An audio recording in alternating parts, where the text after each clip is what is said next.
For the last few years, I've had this sense that everything I learned as a kid about how America's government works is completely wrong. But I had no idea how bad things actually were until I saw this one graph. Researchers at Princeton University looked at more than 20 years worth of data to answer a pretty simple question: does the government represent the people? Now, this is what they found. This axis here represents public support for any given idea. On the left, at 0%, are ideas that not a single American wants. On the right, at 100%, are ideas that everyone supports. This axis represents the likelihood of Congress passing a law that reflects any of these ideas, from a 0 to a 100% chance. On this graph, an ideal republic would look like this. If 50% of the public supports an idea, there's a 50% chance of it becoming law. If 80% of us support something, there's an 80% chance. You get the idea. Now, most Americans would probably agree that, with a few exceptions, we should be as close to this ideal as possible. Unfortunately, the way America actually works doesn't even come close. Take an idea that nobody supports, literally nobody, and it has about a 30% chance of becoming federal law. Now, take an incredibly popular idea, the most popular idea this country has ever seen, and there's also about a 30% chance of it becoming law. This means that the number of American voters for or against any idea has no impact on the likelihood that Congress will make it law. Put another way, and I'm just going to quote the Princeton study directly here, the preferences of the average American appear to have only a minuscule, near zero, statistically non-significant impact upon public policy. So if you've ever felt like your opinion doesn't matter and that the government doesn't really care what you think, well, you're right.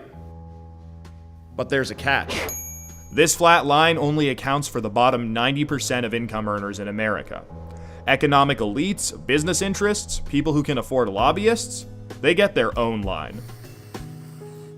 Look at how much closer their line is to the ideal. When they want something, the government is much more likely to do it. And when they don't, they have the power to completely block it from happening, no matter how much the rest of the country supports it. They get what they want, and guess who ends up paying for it? We pay for it with the most expensive healthcare in the world. We pay for it with a tax code that's a complete mess. We pay for it with internet that's slower and more expensive, with wasteful spending, a floundering education system, a catastrophic drug war, and 1 in 5 American children born into poverty. Almost every major issue we face as a nation can be traced back to this graph. How does this happen? Well, just follow the money. Right now, it's perfectly legal to buy political influence in America. Here's how it works. Let's say a big bank wants a law that would force taxpayers to bail them out again if they repeat the exact same reckless behavior that crashed the global economy in 2008. Not exactly the most popular idea with the public, and Congress knows that. That should be the end of it. But that's where the money comes in.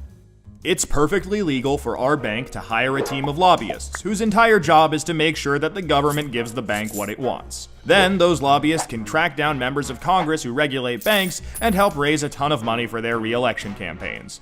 It's perfectly legal for those lobbyists to offer those same politicians million-dollar jobs at their lobbying firm. Then, those lobbyists can literally write the language of this new bailout law themselves and hand it off to the politician they just buttered up with campaign money and lucrative job offers.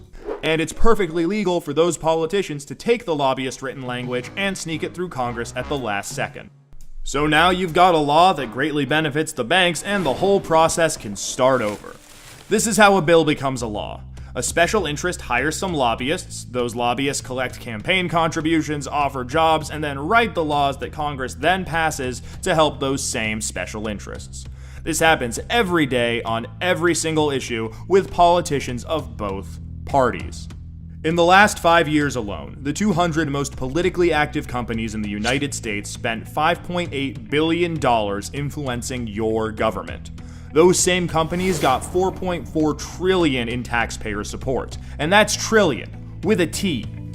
And that's just the top 200 companies. Never mind every other special interest, every union, every trade association, and every billionaire. Every single one of them can use their money to buy political influence. You know, there's this idea out there that this only became a problem after the Supreme Court's Citizens United decision in 2010.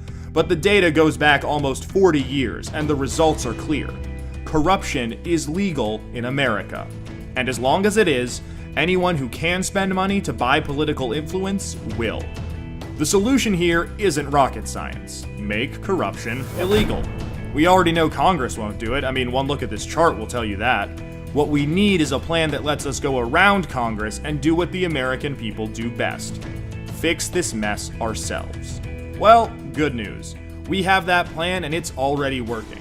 Now that we've got the problem covered, let us show you how to be part of the solution.